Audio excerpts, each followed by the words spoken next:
This week on Make Better Wealth Decisions, we're speaking with Jason Jogia. Jason is the head of a company called Avenue Living. He's based in Calgary, and Avenue Living is one of the premier investment real estate companies in Canada. He's going to walk us through what you should be thinking about in investing in alternative assets in general, in private real estate in particular, and how that affects you as you make better wealth decisions.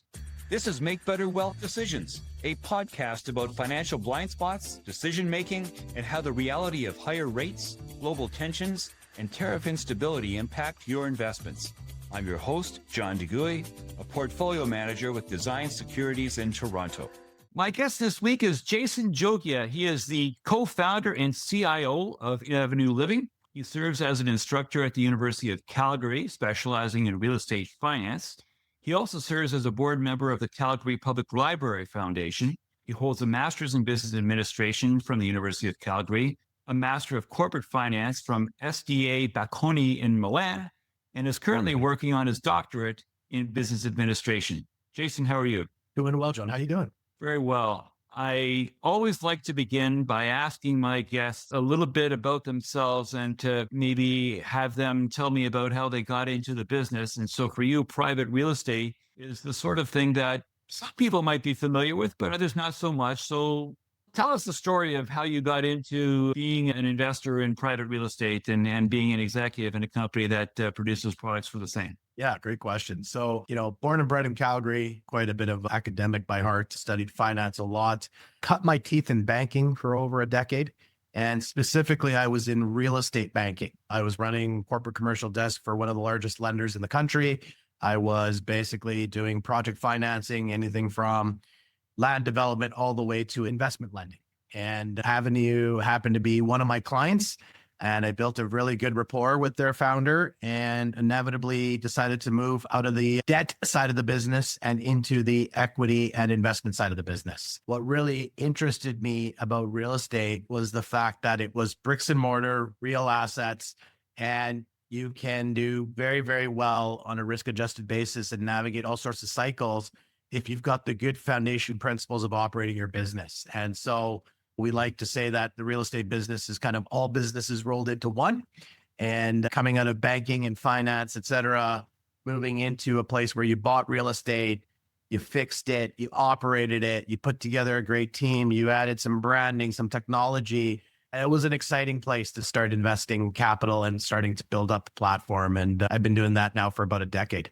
An excellent backstory. I'm wondering if you can go from the general to the specific and tell us a little bit about Avenue Living, the company that you're currently affiliated with. So we're an owner operator of real estate. We've got three different verticals. Primarily, mothership vertical is multifamily apartments. We're across the Canadian prairie and the US prairie. And then we are also in the storage business. We buy storage assets across the country in both Canada and the US. We aggregate them and we operate them. And then we are also in the farmland business. As a group of companies, we have just under $8 billion in assets under management. And we are, like I said, vertically integrated operators. So everything from the decisions to raise and deploy capital into a purchase, to how we operate that asset after we buy it, to how we invest in it with capital expenditure. It's all done under this roof, and decisions are really made internally. And it kind of makes it an exciting place to be. I was privileged enough to be in the audience a week or two ago where you were giving a presentation about Avenue Living. And one of the things that you talked about there is that you were quite excited because you had just completed a round of financing. And this was to hear you tell the story, and I'll invite you to tell it in a moment. But this was the first time that private equity real estate had received any kind of unsecured funding from major banks and lenders. And it was a bit of a watershed for the Canadian investment industry insofar as you were breaking new ground. So I'm wondering if you could tell the story of how it came about and what you've recently secured for Avenue Living. Great question, John. So, Avenue's prided itself on being an innovative and a thought leader within the industry, within the various industries we serve. As I mentioned, our mothership for almost 2 decades now has been multifamily. And historically, both in Canada and the US, multifamily for mid-sized firms like ourselves, large to mid-sized firms, has been funded by just conventional mortgages, whether that be through agency like CMHC or through just bank balance sheets or collateralized mortgage bonds in both sides of the border. given my background in debt, given kind of the understanding of where the firm wanted to mature to, we aspired to become kind of the first active issuer of bonds in the Canadian marketplace. And after about a 9-month arduous journey with both the rating agency and our lead book runner, we were successful in obtaining an investment grade rating for our limited partnership, as well as for the first inaugural instrument that we put out there in the market. And the benefit to this empirically was that it is a quicker form of access to capital. It has a lot of liquidity chasing these types of instruments in general, bond instruments. As we know, the fixed income market is massive. And it was an opportunity for us to go out and size some capital relatively quickly at very attractive interest rates. And so we went out to do about $150 million bond placement to be a part of our overall capital stack. And we grossly oversubscribed, like more than 2x. And so we upsized based on the advisory we got from our investment bank. And we ended up closing a $250 million bond deal about 2 weeks after we went into market. And the investors within that bond deal would be some very notable names within the Canadian and international landscape. And it just put our platform and our industry on the map as another alternative for people to access investments within the space. And at just over 5.1%, I think it's safe to say the terms are fairly attractive as well. Absolutely. 5.1% fixed. It's a really, really cost-effective way of issuance because there's no insurance premium associated with it. And the front-end fees are very nominal. So a moment ago, you were talking about how Avenue Living had grown to be about 8 billion across all verticals. And one of the things I know that I've heard you speak about in the past is that size and scale are important. And I think at 8 billion, you're now, at least within the Canadian marketplace, at the point where you're one of the bigger players. Could you maybe take a moment to explain why you believe size and scale are important? Yeah. In the business of real estate and in any business too, economies of scale and economies of scope are things that we talk about all the time. And I go back in history of this business, I go back the last decade and even two, we had to grow to a particular size to be able to afford the infrastructure needed to provide a better service standard to our customer. In the multifamily, that customer is a resident. In storage, a customer, somebody who's storing their treasures with us. And as we grew up as an organization, what we recognized is size created better bargaining power and access to vendors and suppliers, better ability to augment technology within the organization, and a higher efficiency in generating revenue and profitability by headcount. Again, as a studious and academic person that I am, I'm always kind of looking at this introspection of size to scale to scope to figure out whether or not we are growing, not for the sake of growth, but growing for the sake of synergy within our business. And what we've recognized is as we've become a tier one stature within the Canadian landscape, but the size of a global firm, your access to capital increases, your bargaining power increases, your vendor supplier power increases, your choice of just sheer products increases. The fact that we've got a great footprint in the US allows us to bring technology into Canada, and that increases. And ultimately, we've built a better and more robust, sustainable kind of business through that perspective. And I would never say that we're done because it's this continuous improvement and continuous journey.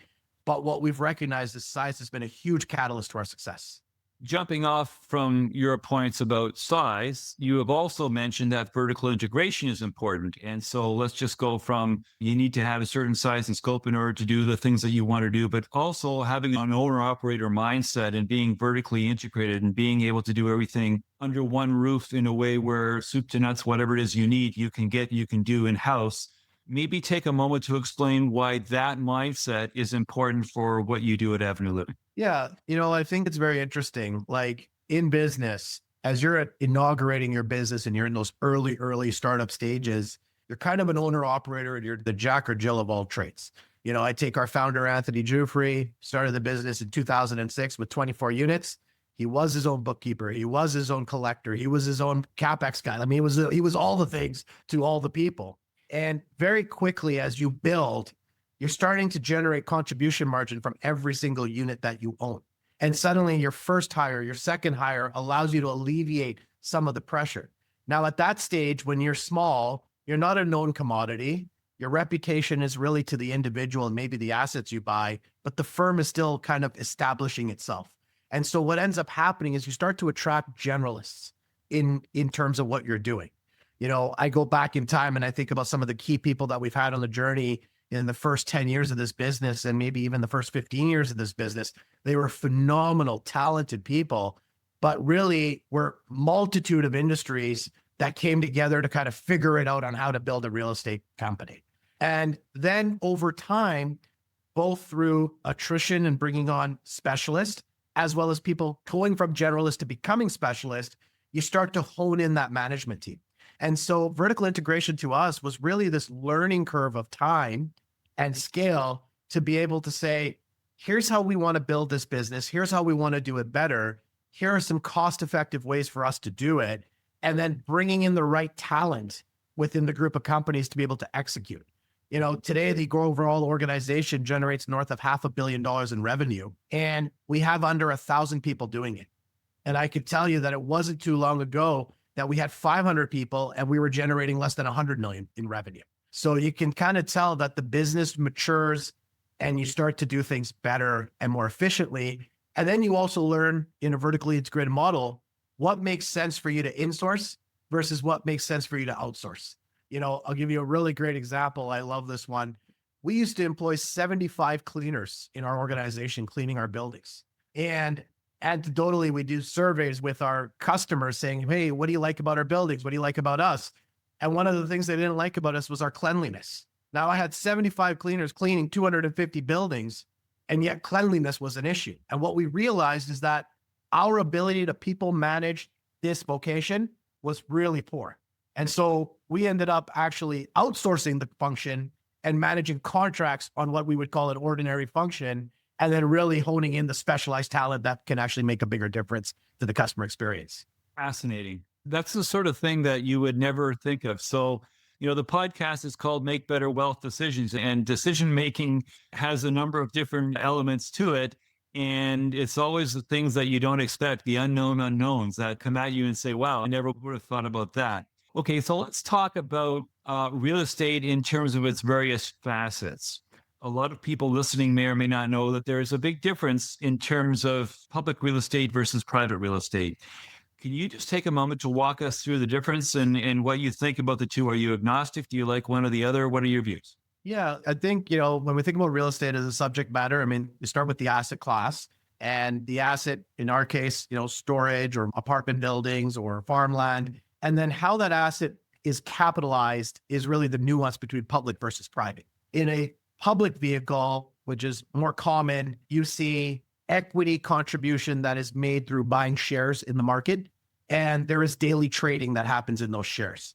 And what we find, especially in Canada, especially in the REIT market, is there tends to be a disconnect between the value of the real estate and the price of the real estate, the stock price. And whereas in the private market, you are issuing your shares directly to investors through intermediaries like yourself, John, and you are essentially pricing off of the underlying value of the real estate, not off of a market sentiment that happens. And a great illustration of, public versus private is when we think about big, major issues that happen in the macroeconomic side. I go back to COVID. COVID happened. Lots of uncertainty, March, April of 2020. We have no idea where the world's about to go. The stock market takes a massive dive, as we know, dramatic dive. And a lot of publicly traded REITs, and I'm going to be agnostic to sector for a second, shaved a massive amount of market capitalization overnight. And yet the customers who were paying rent on the first of the month were continuing to pay rent. And those assets were located across the street from us. And so in our world, there was no big moment like that. It was business as usual, and we got to focus on our fundamentals. So public markets in our space tend to provide liquidity, immediate liquidity, trading, but a price discovery that has a lot of volatility and correlated to the macro market. Private REITs, there is liquidity, but the liquidity takes time. But the price is based on the fundamental underlying assets. And so I always maintain that sometimes public markets make a good trade. You never know. You find a disconnect, you exploit the disconnect. Private markets make a really good buy and hold strategy because you're not susceptible to market volatility and you're able to fundamentally pick an asset a geography, and a manager and triangulate that decision into a longer term vision. One of the things that is understood in finance in terms of making your financial decisions is there is such a thing as a liquidity premium. And oftentimes you can get a higher return if you don't need to get access to your money immediately. The products that you offer are offered largely through offering memorandum. And it usually means you need about 2 months notice in order to get the money out. And 2 months is not a great onerous ask. Nonetheless, there are some people who are uncomfortable with the 2 month wait in order to get their money out. And as a result, they're using exchange traded funds that will buy only public REITs, real estate investment trusts, for those of you who don't know what a REIT is. And the return is oftentimes notably lower, like, 1.5%, 2% lower. And you're accepting a lower return and you're seeing things move every day, which can be a good thing, but it can also be a bad thing because it can play into your psychology, which is oftentimes self-defeating. But at any rate, the long-term annualized return for publicly traded REITs is oftentimes lower than the return for a well-managed private REIT, or even a basket of publics and privates, so that you have some liquidity for the underlying. So it's just interesting. And it's the sort of thing that when people make their wealth decisions, oftentimes this is the sort of thing where a lot of people wouldn't even know what questions to ask. And so what we've just been discussing for the past 3 minutes is the sort of thing that people would go, if you wouldn't have mentioned it, I would have never thought of that. It would have never hit my radar. And as a result, I would have never made a decision based on those considerations. And they're valid considerations. It's just, they're not on most people's radar. You've mentioned volatility, and I'm wondering about how private REITs or the REITs that you would maybe offer through your product, without going into the product specifics, I don't want to go there, but maybe just key performance indicators. What would you say are main indicators for REITs in general as an asset class? I think it's kind of top down, right? And then I'm not going to talk about just our firm. I'm going to just talk in general for a second, but size matters. Size matters, right? Bigger firms, private, are going to have more scale, more scope. I mean, it is empirically evident that size can matter.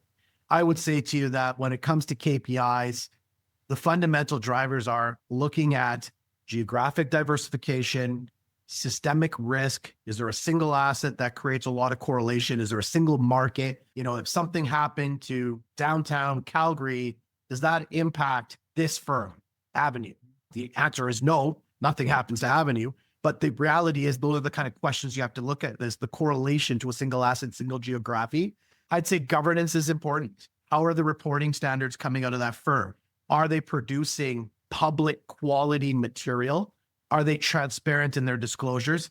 Can you review and comprehend what they do as a business and what KPIs they're flagging? And how does that benchmark to industry? In multifamily, we're going to look at things like average rents and occupancy and margin.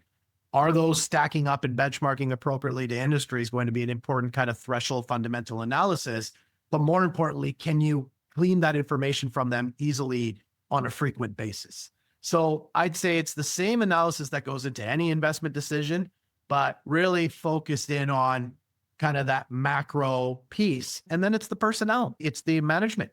Who is accountable? Who is working on it? Is there alignment? Are they investors as well? I mean, these are all the questions that one wants to ask themselves as you're working through the due diligence associated with these firms. It's funny because as we talk about real estate as an asset class, you talked about how huge the bond market is, and everyone's familiar with the stock market. Most people have more money in their private residence than they have in stocks and bonds combined. But most people never think about buying real estate in a small chewable chunk as an investment that they can put into an RSP or a TFSA that they can buy the way they would buy a stock or a bond or a mutual fund or an exchange traded fund.